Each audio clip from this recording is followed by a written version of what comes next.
Assalamualaikum warahmatullahi wabarakatuh. Halo pemirsa, apa kabar? Senang sekali akhirnya di hari ini saya Imron Parsoran kembali hadir menjumpai Anda dalam program Dialog Eksklusif. Dan seperti biasa pemirsa kurang lebih 60 menit ke depan kami akan menemani dan juga memberikan informasi yang sangat menarik untuk Anda. Dan pemirsa, tahukah Anda saat ini saya sekarang berada di Fakultas Ekonomi dan Bisnis di Universitas Lampung, di mana nanti kita akan membahas untuk memberikan informasi kepada seluruh calon mahasiswa atau juga pemirsa yang ingin memasuki perguruan tinggi ataupun universitas nantinya di tahun ini. Kami akan memberikan informasi yang begitu sangat menarik. Dan pemirsa, di hari ini tentunya kita memiliki tema yakni adalah potret kekinian prodi ekonomi pembangunan, dan kita sudah kedatangan kedua narasumber yang begitu luar biasa, yakni yang membangun ataupun juga membentuk karakter pada seluruh mahasiswa yang ada di Fakultas Ekonomi dan Bisnis khususnya di program studi ekonomi pembangunan.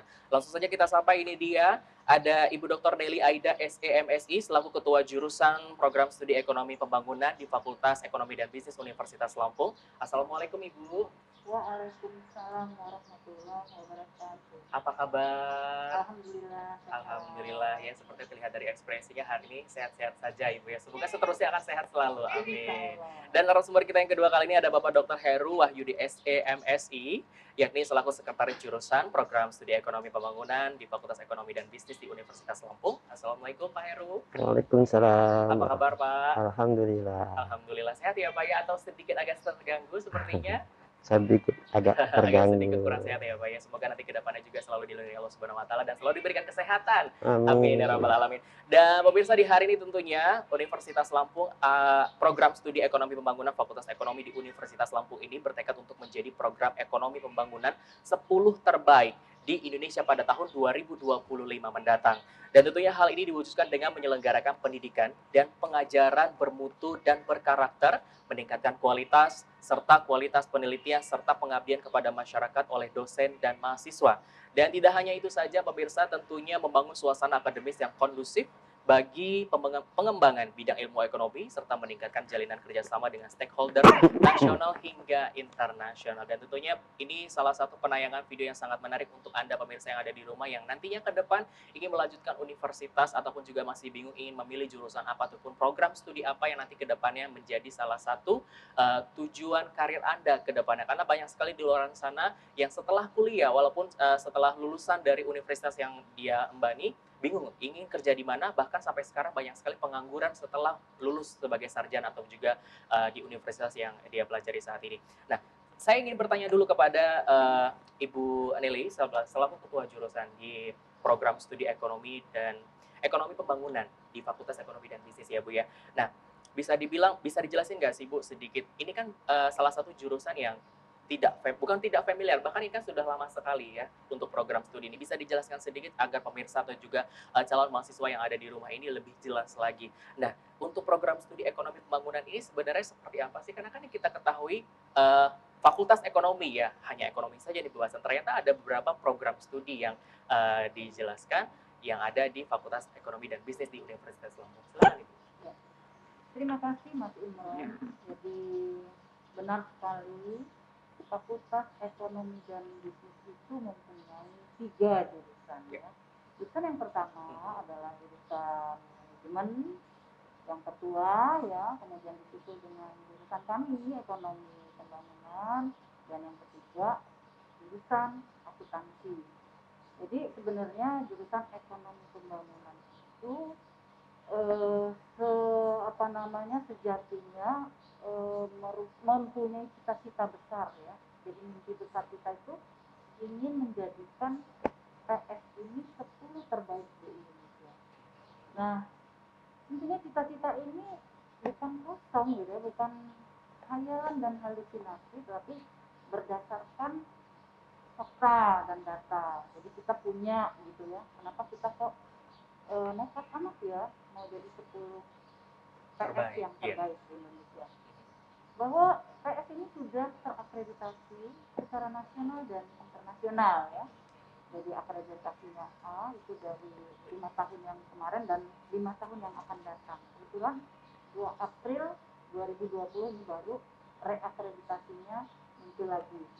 Nah, apa sih PS EP itu? Nah, kita sering menyingkatnya EP. Kalau dulu namanya studi pembangunan, Studi pembangunan. STP. Kemudian dalam perkembangan zaman, ya, era, iptek, jadilah dia jurusan ekonomi pembangunan. Nah, jurusan ekonomi pembangunan ini kiprahnya ya Mas ya, makro. Jadi kalau manajemen itu mikro. Itu perbedaan secara nyatanya ya, secara apa namanya sederhana. Nah, kita menyiapkan 3 lulusan ya, yang kita mengharapkan ada 3 apa namanya yang akan kita jadikan mahasiswa ini kepada 3 core ya. Yang pertama menjadi analis perencana pembangunan, yang kedua menjadikan mahasiswa ini menjadi peneliti muda. Nah, kemudian yang ketiga itu harus bisa berwirausaha. Nah, itulah ya PS ekonomi. Jadi bisa dibilang di Fakultas Ekonomi dan Bisnis ini memiliki 3 jurusan yang tadi Ibu sudah jelaskan, manajemen, terus akuntansi dan juga ekonomi pembangunan. Nah, udah dari tahun berapa sih Bu kalau untuk program studi yang ada di ekonomi pembangunan ini? Ya, sejak tahun 65 ya, jadi berdirinya Universitas Lampung ini. Tapi pertama kali itu muncul manajemen, kemudian kita yang nomor 2. Jadi salah satu program studi tertua nomor 2, bisa dibilang seperti itu ya. Oke, nah saya ke Pak Heru dulu. Pak Heru, ini kan bisa dibilang program studinya ada 3 tadi yang sudah dijelaskan sama Ibu Nelly ya. Ada manajemen, ekonomi pembangunan, dan juga akuntansi. Nah, kenapa sih Pak calon mahasiswa ini harus atau juga wajib untuk memilih program studi ekonomi pembangunan? Apakah memang ada memiliki kelebihan lain dari program studi lain, khususnya seperti itu bagaimana Pak? Begini ya, kalau untuk calon-calon mahasiswa, ketika Anda memilih ekonomi pembangunan, ada hal banyak. Kalau manajemen, mereka fokus di manajemen, akuntansi pun di sisi itu. Atau bahasa lainnya, di 2 prodi ini urusannya teknis, operasional.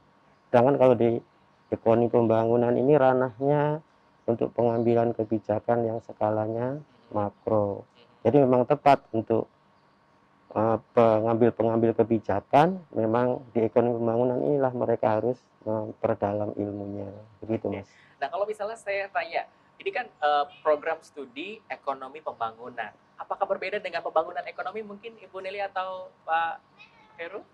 Nah kan Ibu, Ekonomi pembangunan dengan pembangunan ekonomi. Nah, ini apakah memang karena 2 kosakata ini sama, hanya dibalikkan saja, atau memang maknanya yang berbeda itu? Jadi kalau ekonomi pembangunan itu mulanya dari rumpun keilmuan. Ya. Nah, rumpun keilmuan yang nanti bisa menjawab persoalan-persoalan pembangunan ekonomi. Nah, pembangunan ekonomi itu kan kalau dalam definisinya suatu proses ya yang terjadi bagaimana meningkatkan pendapatan real per kapita atau pendapatan nasional itu meningkat gitu. Nah, itu pembangunan ekonomi. Tapi kalau ekonomi pembangunan merupakan rumpun keilmuan. Oke, jadi memang ada perbedaan antara ekonomi pembangunan dengan pembangunan ekonomi yang tadi sudah Ibu jelaskan ya.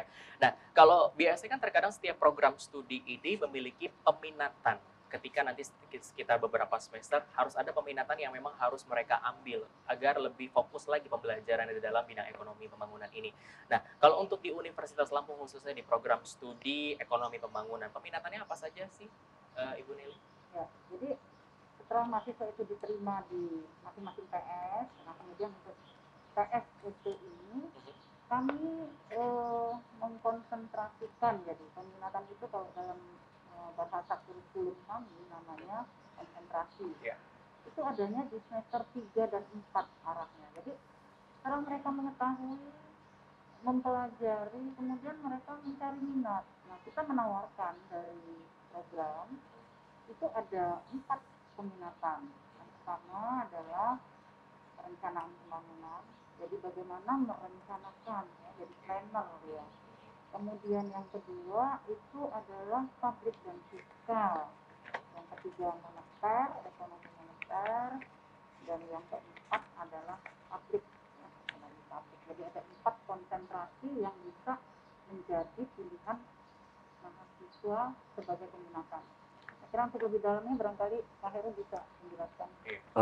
Begini, tadi disebut konsentrasi bagi calon mahasiswa karena memang mahasiswa itu punya minat yang beragam, sehingga mereka ketika semester 1 dan semester 2 boleh bersama, tapi ketika mulai semester 3 mereka lebih memperdalam di sisi mana mereka suka. Pilihannya ketika mereka suka di moneter dan keuangan atau perbankan, mereka harus mulai dari semester 3 itu masuk ke peminatan itu. Ketika mereka ingin menjadi ahli di perencanaan, mereka ngambil di peminatan atau konsentrasi ekonomi perencanaan. Dan ketika mereka ingin ahli menganalisa tentang APBN dan semisalnya, mereka ngambil di publik dan fiskal. Ataupun mereka ketika ingin terkait regional, bagaimana mereka melihat secara regional ekonomi ini, mereka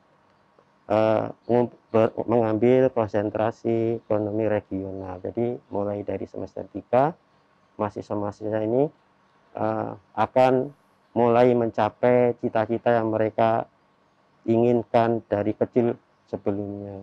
Begitu sepertinya. Oke, berarti bisa dibilang ketika awal semester kedua, ini memang mereka masih bersama dari angkatan pertama ya. Ketika nanti sudah semester 3 atau semester 4, mereka akan terpecah dengan sesuai dengan keahlian ataupun juga peminatan yang mereka pilih. Seperti itu ya, Bu ya? Iya, betul. Oke. Nah, kalau misalkan saya tanya untuk masalah output dan outcome yang ada di program studi ekonomi pembangunan ini seperti apa sih, Bu? Ya, jadi ada output, ada outcome. Iya. Jadi kalau output ini keluaran, jadi kalau dalam sistem produksi itu kan ada input, ada proses, Betul. ada output. Iya. Ya. Jadi kalau outputnya hanya terbatas kepada tujuan dari PS tadi. Nah, tujuannya itu ada 3 Mas yang Iya. tadi mau jadi apa dia peneliti muda, apa dia asisten perencana pembangunan, atau dia menjadi wirausaha. Nah, itu output. Jadi sebatas konsep ya. Nah, tetapi kalau outcome itu sampai dengan harapan ya. Jadi dampaknya proses itu output itu terjadi, nanti dia bisa mengaplikasikan pengetahuannya di dunia nyata. Ya. Nah, jadi outputnya itu nanti tiga hal itu ya. Kemudian kalau outcome-nya sampai dia bisa memecahkan persoalan-persoalan yang bisa terjadi di dunia nyata. Jadi tidak saja hanya pengetahuan, tapi nanti terlihat juga dari sikap ya. Bisa memecahkan masalah Iya. yang dihadapi seperti apa Iya, gitu ya. soft skill-nya jadi keterampilan umum dan keterampilan khususnya dia harus punya. Oke, nah biasanya yang dihadapi ketika mungkin para peneliti ataupun juga para mahasiswa dan juga para dosen ini, biasanya permasalahan-permasalahan apa sih yang dihadapi untuk ketika memiliki permasalahan bisa keluar dari masalah yang dihadapi, khususnya di bidang ekonomi ini? Ya. Jadi ini kita nggak usah jauh-jauh ya, Iya. seperti terjadinya Betul. COVID-19 ini. Nah, ini kan ya Mas sendiri bisa lihat lah di Fakultas Ekonomi ini berapa pedagang yang terpapar juga. Betul. Ini sebenarnya kita punya bengkel ya. Jadi ini kita namakan Pitching Factory ya. Pitching Factory itu adalah bengkel kewirausahaan. Bagaimana mahasiswa berlatih untuk berwirausaha. Nah, tentunya semangatnya adalah menjadikan mereka entrepreneur. Iya. Nah, kita lihat banyak entrepreneur yang terpapar gitu ya. Nah, kita mengharapkan kepada mahasiswa yang sudah lulus ya, jadi bukan mahasiswa alumni ya, jadi hasil lulusan kita itu bisa menjawab tantangan yang seperti ini. Nah, misal gitu ya, kita melihat nih, banyak juga output kita itu, lulusan kita itu dipakai di pemerintah daerah, bahkan menjadi pemimpin, misalnya di dinas koperasi, dinas perdagangan ya. Nah, itu mereka mengambil sikap, jadi mengambil sikap bagaimana mengurangi pandemi ini atau memberikan solusi dari pandemi ini. Saya lihat tuh tanggap ya, langsung memberikan suntikan stimulus kepada UMKM. Nah, UMKM itu tentunya yang bergerak dalam misalnya APD ya, pembuatan masker ya. Nah, memberikan ketenangan kepada masyarakat. Nah, ini adalah contoh dari ditanyakan lagi. Oke, jadi memang tidak hanya sekedar dari materi pembelajaran yang diberikan oleh para dosen, tapi juga seluruh mahasiswa ini memang harus memiliki ataupun juga dapat memberikan atau juga memberikan solusi agar masalah tersebut bisa keluar seperti itu ya Bu ya. Iya. Oke, baik. Ibu Nelly dan juga Pak Heru, nanti kita akan kembali lagi membahas tentang program studi ekonomi pembangunan lebih menarik lagi supaya pemirsa di rumah atau juga calon mahasiswa ini lebih jelas lagi agar mereka tidak bingung untuk memilih jurusan ke depannya seperti apa karir yang akan dihadapi ke depannya. Dan pemirsa jangan kemana-mana, tetaplah bersama kami di Dialog Eksklusif.